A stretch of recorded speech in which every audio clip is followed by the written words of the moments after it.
Welcome to the Side Hustlers Society podcast, the place where you can find out more about the hustles that are best for you. And of course, make more money in the process.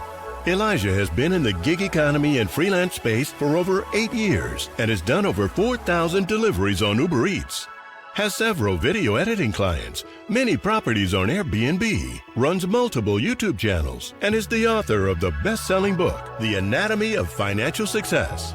It's his mission to empower people with the tools needed to be successful. Now, welcome your host, the king of the side hustles, Elijah Bilel. What's up, my fellow hustlers? I'm your host, Elijah. Welcome to another episode of the Side Hustler Society. Excited to get into this episode. Might be one of the shorter episodes, but there's nothing wrong with that.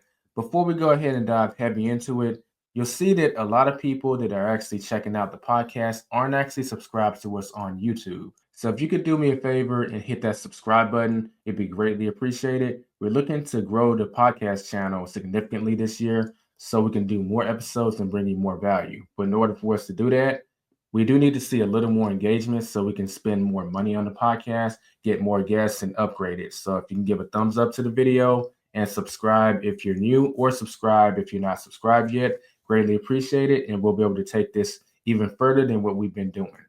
With that being said, let's go ahead and get into the content for today. So as usual, we'll be talking about lead generation. I'm going to be rocking solo because for the most part, what I'm going to be talking about is pretty creative, and it's going to be bringing in the gig economy. And y'all already know my foundations as a content creator started with the gig economy, specifically rideshare. Now, I know a lot of y'all people who do deliveries out there, y'all assume, wait, Elijah, like you made so many Uber Eats videos, like you didn't start with delivery? No, I didn't. I started with rideshare. Keeping it 100, I actually like rideshare better than food delivery. It's just the opportunity from a content creation perspective was in food delivery, and there was too much of an opportunity cost for me to keep doing rideshare because with me and a burrito being in the car, I can listen to whatever I want. So I could gobble up as many audiobooks as I could handle. Versus rideshare, nah, they didn't want silence, or they want a particular type of music, and it's not feasible to put on an audiobook. So I focused on delivery because of that. But I love talking to, in particular, the airport requests. You're taking accountants, lawyers, families on vacation, to the airport, and they're so talkative, and they'd be surprised that this Uber driver could hang with them when it comes to having a business conversation or a finance conversation. I also like taking the college students around SMU, which is a local college here in Dallas, hearing their own campus stories and sharing some of my own back in the day. I really love that. So that's why I love rideshare more. But I'm getting a little bit off track. So in this podcast, we're going to actually be showing how the gig economy can be used to generate leads for your business if you do it the right way. Now, if y'all are keeping track, last episode, we kind of shared the different forms of marketing, right? Well, this would fall under the category of inbound offline marketing.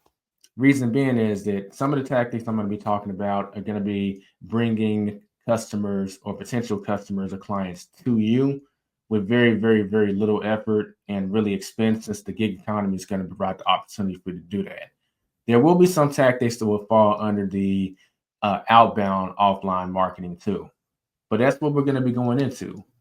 So before we even get started with these, the magic number is 5. So we're going to go and stick with that. It's going to be 5 ways that you can generate leads using the gig economy. 3 of them are going to be with delivery, and 2 of them are going to be with rideshare. That way, like, both audiences are kind of satisfied, if you get my meaning. But right off the bat, one thing that's crucial for most of these ways is you need to have a business card. And that business card really needs to have a QR code. And that QR code needs to go to your webpage, which we talked about in the last podcast, or your website. Now, if you want to know exactly how to set that up, or how to set up a QR code and link it to a website, that's something that I discussed in my membership group. And it's also something I talk about in my Freelancer course that's available on the sidehustlersociety.com. So if you want to get more in-depth information about how to make this stuff pop off as a freelancer, or if you just want to know how to make good money being self-employed by knowing the sales techniques and also the marketing techniques to get yourself out there, consider swinging by the Side Hustle Society and picking up that course or joining the membership group.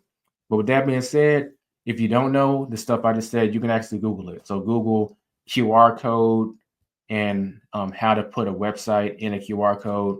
Some websites will pop up, some tutorials will pop up, and you can get that taken care of. But you need those two things: QR code to go to your web page or website, and you need a business card. Now that that's out the way, we're going to start off with the first way of generating leads for your freelancer business or just your service-based business is, well, technically it can be any business. I mean, let's scroll the camera down. See, hustler's gonna hustle while haters gonna hate. I use this to promote the Side Hustle Society when I do delivery too. Starting off with rideshare, then we'll go into delivery. So this one is the obvious one. Just talk to people. Every time, well, not every time, but I want to say 80% of the time, when I do a rideshare request, most of them ask me, so what else do you do aside from Uber? Or what else do you do aside from Lyft? Because they're genuinely curious. Part of them is just making conversation, but they know your career path isn't to be the best Uber driver that you can of all time for the rest of eternity. No, they know you're doing this to make ends meet, and this is probably a side hustle, and you're doing something else full time. So they ask that question to just kind of start the conversation off. And you share that you have a full time job here, or you have a business here, or you're trying to get this off the ground, and it's just a conversation starter. But with that being said, since they ask, you need to have a prepared answer. So go ahead and share what you do. But I do recommend that it's prepared because the way you share it could build intrigue in their mind. And this is where the business card and QR code comes into play. So they ask you, well, let's do a little role play. So I'm a video editor, right? They ask me, so what else do you do aside from Uber and Lyft? I tell them, oh, well, I'm actually a freelance video editor.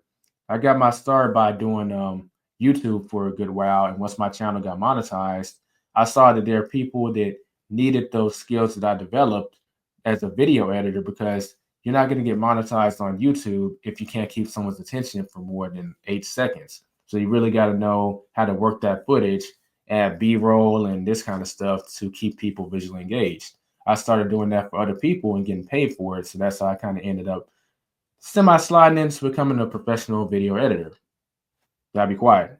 Like, well, that's intriguing. Then they want to know more. Now, why would they want to know more? I framed it in an intriguing way and then I shut up. Because it's supposed to be a conversation. If you talk too much, it's going to sound too much like a sales pitch. They need to be asking you questions about exactly what you do. And that's how you do it. I'm not going to go heavy into this little like back and forth demonstration because if you remember, we talked about social skills earlier in the podcast and using the grip formula. It really falls under the same category, particularly the G and the R. So I'll refer y'all back to that podcast if you want to know how to build rapport with people. But the important thing is that you let them know what you do, and they're probably going to ask some questions from there. Go ahead and finish the trip, take them where they need to go. But before they leave the car, say it was a pleasure driving you such and such. If you're ever curious about what we talked about in terms of my service, here's my business card. Feel free to reach out to me by phone or visit my website. With that being said, you have a nice day, sir or ma'am, and leave it at that. Rideshare gives a brilliant opportunity because since they are in your car, you can actually build a decent amount of rapport, especially if they're in there for longer than like 10 minutes. If it's under 10 minutes, it's really only so much you can do. Now, I would still leave the business card with them, but I would just kind of tamper my expectations because like you have trips where essentially they're going across the street, which is a little ridiculous if you ask me. Like, why don't you just walk? But whatever.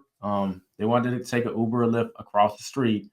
If it's going to be under like 2 or 3 minutes, I probably wouldn't even bother, to be honest. If they ask me, I'll tell them what I do, but I wouldn't give them a business card. I think that's a waste of a business card, to be honest, because chances is like nothing is probably going to happen. And you're going to get so many people in your car doing rideshare just for a single day. I don't think it's one of those things where, oh, it doesn't matter. I'm going to, tap everyone in terms of giving them this business card so you can get as many opportunities out there as possible. You don't want to, unless you're going to endlessly be ordering business cards and you're okay with that, you don't want to run out towards the end of the day. And then there's this perfect person that actually may need your service, but you're out of business cards. You know what I'm saying? So that's why if they're in the car for less than like 3 minutes, and I know because they're only like a mile away, I wouldn't even go that direction with this. Moving on to the second way of generating leads is this QR code that we talked about comes into play. So you got your car, and most people hop in the back seat. Very few people will hop in the front seat with you, and you could even, well, you get what I'm saying. So one thing you can do is you get the QR code, you print 2 pages off with the QR code big in it, and you put these words on the pages. These words are, excuse me, referring to my notes. I get this question a lot. Scan here to see my business, or something around that. Why would you do this? Because people are naturally curious about QR codes. Even if you get the quiet type that doesn't want to talk, because you will get some people that they don't want to talk to you. Every now and then you'll get someone that gets in the car, like you can tell their body language, they don't want to talk. So you might, hey, what's up? I'm your Uber driver. Then they start driving and they just don't want to talk, and you pick up on it. So you just turn the music up and they may not say hardly anything the whole ride. That's fine. But if they see that QR code, they might get curious and scan it. And the thing is, this isn't really that out there because they know that people tend to ask Uber drivers, what do they do? So you're actually just simplifying it. And at the end of the day, they don't have to scan the code. So don't feel like you're making an awkward situation or like anything like that. It's really not. The only way this will make an awkward situation is if you start being pushy towards getting them to scan the QR code. And you don't want to do that. So the QR code is a natural extension of the first way of generating leads, because instead of giving them the business card, well, you can still end with giving them the business card. But chances are when you're talking to them and they ask you what you do, they've already scanned the QR code, and then they'll see their webpage and they might start asking questions about your service. Now, that's a good thing. I mean, that communicates interest, whether it's they need the service or they know someone that has the service, or even if someone who needs the service, or even if they're just making conversation, that's a good direction for the conversation to go. But the key thing is just to not be pushy towards it and let the customer control the conversation. This is where you can do all this kind of stuff, and you'll start getting these calls out of the blue, or on your webpage, whatever your call to action is, whether it's for them to sign up for something or buy this or give you a call here. We covered that in the last podcast, so you can check that out if you're confused on what call to action to put on the webpage. But this is where you start getting stuff like this out of the blue. Because remember, how many people, let's say if you do 8 hours of rideshare in one day, how many people end up in your car? I mean, unless you just happen to get a lot of long trips that day, then it might be like 6 or 7 people. It's probably going to be closer to like 20 or 25 people. That's 20 or 25 opportunities for people to learn about your service. And out of all those people, there's going to be some kind of conversion rate. So if you're doing rideshare for the money, you might as well make the most out of it and have it serve you in every single way, right? So don't feel bad about doing any of this stuff. Next, we're going to switch gears to delivery. Since I know a lot of people in the gig economy that watch me, they are delivery drivers. And some of y'all may have started a business, or you got your skill or trade, but you're still in the gig economy on the delivery side. Well, how can I make the delivery side work for me? Is that even possible? Because I think rideshare, most people, they kind of saw this coming. The QR code might have been something new for you, but you already knew that you could talk to someone since they're in the car with you. Delivery is a little different. You got limited interaction with the customer themselves. In fact, in a lot of cases, like ever since the pandemic, most customers have that leave at door option. So you don't even interact with them at all in terms of like physically, it's not even to give them the food, most of them. So how can delivery still serve as a lead generator? Well, let's get into it. So the first thing you can do to generate leads as a delivery driver is when you're waiting for the food after you've accepted a delivery request, stay off the phone. What I mean, stay off the phone, I'm talking about for those of y'all that are listening to me, I just put my phone up to my ear. This is one thing I used to do all the time. And at the time, I wasn't like, I wasn't a freelance video editor. So it wasn't like I was doing something quote unquote wrong at the time. But I would love it if y'all could do better than me because y'all have something to offer and you're missing an opportunity. But if you're talking to a friend or family member or whatever on the phone, just to make the time pass while you're making money with delivery, that's cool. But just be aware that if you're going to be doing that, you're going to be losing this opportunity. Stay off the phone and actually just talk to the people around you. Once again, you're sitting here waiting for the food. Other delivery drivers will probably be coming in and out waiting for their food. You can talk to them, socialize. And one of the first things you could ask, since y'all are both in this situation, is, how long have you been doing delivery for? Oh, I've been doing it for such and such. Okay, I've been doing it for about 7 years on and off. But I mainly do this. In my case, I'm mainly a video editor, but I do this just to make some extra money every now and then. Now, how about you? You got something that you're working towards building? And they may say, "Oh, I'm just doing this while I'm in college just to make some extra money. I want to have some extra money. I'm tired of like being broke." And I might say something like, "Oh, okay. So you in college right now? Well, those are going to be some of the funnest years of your life, especially if I'm talking to a male. We'll get into like, does he do any sports or like, whatever his friends do in his free time? What's the eye candy looking like on campus? Several things we could talk about. Once again, work the grip formula like we already talked about. But the important thing is, eventually you're going to get your food. And you don't have to talk to them for an extremely long time. You may talk to them for just 2 or 3 minutes, then one of y'all will get the order that you're waiting for. Leave them a business card or give them a business card. And ask if whatever they're working on, if they have one for you too. So this is an even exchange. See how this is getting your information out there? But if you were talking on the phone, no one's going to talk to you because you are busy. So that's what I mean by there's an opportunity cost. And the same can really be applied for really anyone in the restaurant. I said delivery drivers because that's the easiest like route to talk to someone because y'all are both there for the same reason. They're a DoorDash driver. You might be an Uber Eats driver. You can walk up to them like, "Hey, has it been pretty busy out there for you?" "Oh, it's been kind of slow." Or, "Yeah, it's been real busy." That's just an easy way to generate a conversation. But you could talk to really anyone. It comes down to how quote unquote seasoned you are at starting a conversation. But at the very least, you could talk to delivery drivers that are also waiting. The fourth method that we're going to talk about that could serve as lead generation using the gig economy, delivery in particular, is actually what you're wearing. I used to do this a lot back in the day.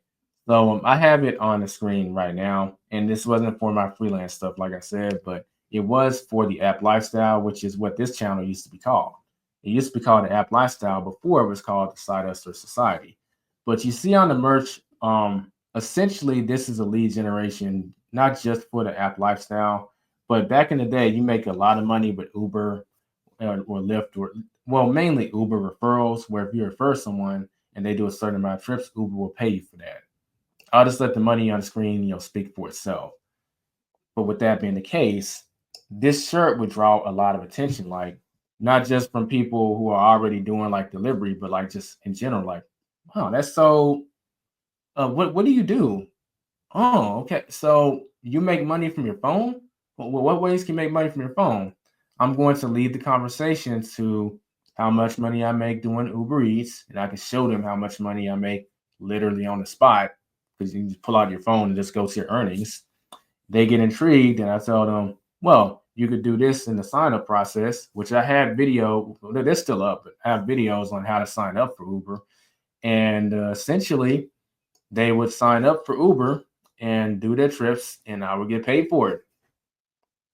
I mean, there's not much more to say. But what I was wearing played a big role in that because I didn't even have to initiate a conversation. Or if I started talking to someone, they would just ask like, so what's up with the merch? That's pretty, pretty interesting. So just think about that. What things can you wear to get people's attention to talk to you? That's one way of looking at it. But if you have some kind of merch that promotes your freelancing services or your business, I would wear that in particular when you're doing food delivery because it's just a walking advertisement for what you do. Everyone you interact with can know what you do.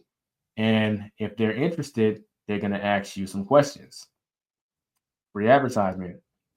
Good example. One of my friends, Tony, he has his own janitorial service, but they branched off into doing like a bunch of stuff. Like, when I say a bunch of stuff, I'm talking about like trees that have fallen down on houses because of heavy winds or whatever. His crew has the tools that literally chop up a tree and get it off the house, stuff like that. It's crazy how much he's expanded. But his business is Whirlwind Services, and he has his own clothes that he has his employees wear, where it's like a tornado and it has the word Whirlwind Services on it. So let's just say if he was to do food delivery, I would say he should wear that shirt because people are going to be wondering, like, so what is Whirlwind Services? Then boom, he can start talking about his business and follow some of the stuff that we talked about here. That's a good example of how you could be promoting your business by wearing something. And if you don't have your own merch in some form, I'm gonna be honest, I would go to Fiverr and think of something to wear and get that designed by a designer, put that on a t-shirt, and do that when it comes to food delivery. Yeah, that is a little more steps than just like picking something out of your closet. But every time you go out, that will be an additional opportunity to make you more money and get you more clients. I think that's an even trade-off if you ask me. Plus, any money you spend on this, not a tax advisor, entertainment purposes only, but it is tax deductible, right? Keep track of it. I'm just saying. And the final way that you can use these food delivery apps to generate leads for your business is probably my favorite way out of everything we talked about. But you need to have the business cards and you need to put it on the bag of the people that you're delivering food for. That way they'll be exposed to your business card before they start chowing down. How do you do this? Let's first talk about what you don't do. Don't open the bag and put your business card in there. That's a no-no. Because if you've opened the bag, that's actually against the terms of service of Uber and DoorDash and all these food delivery apps. And that's the quick way for you to get booted off the platform because you're supposed to deliver a closed bag. You could have technically eaten some fries or done something to the food and they complain to Uber and you're going to be gone pretty fast and rightfully so. So don't open the bag and put your business card aside. What you do is you get your business card. So this is mine in case y'all want to have a visual representation. And you get a stapler. I would get a small stapler because that way it's more portable. And you staple it to the bag and you deliver that. All right. There's nothing wrong with that because it's still staying on the outside of the bag and they're going to actually see it. There's always a chance that if you were opening the bag and they get their food and then they just throw the rest away, with the napkins and the stuff that they didn't want or don't need, they may not even see your card. There's a chance that could happen. If it's on the outside, they're at least going to see it.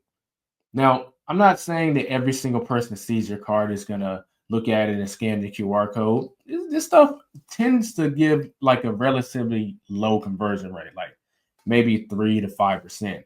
But the point is, you have so much volume in a day that 3 to 5% can actually really start adding up because you're going to be doing this anyway. Why not have it in a way to where it's going to serve your business needs? This is where you start getting these calls out of the blue that people that need your service or have questions about your service. You do stuff like this. Back in the day, in order to play the numbers game in this fashion, people would do some kind of mail advertising, knowing that only 3% of people are actually going to go to this website or call this number but the point is, it's in such a massive volume that 3 to 5% is enough to go ahead and work with. I mean, think of how many people stay in one zip code alone. And you have all these, like this catalog of your products or value proposition that you're sending out to people on a weekly or monthly basis. And only like 3 to 5% of them do the call to action that you want. And among those people, maybe 10% of people are closing and actually buying your service. It doesn't matter because it's such a huge amount of people. A small conversion is fine.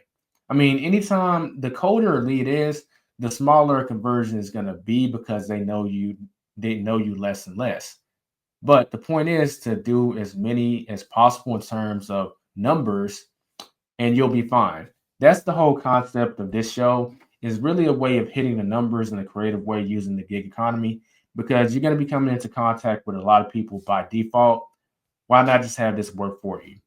Now that we've covered that last tip, and that's my favorite one, that leads us to the end of this particular episode.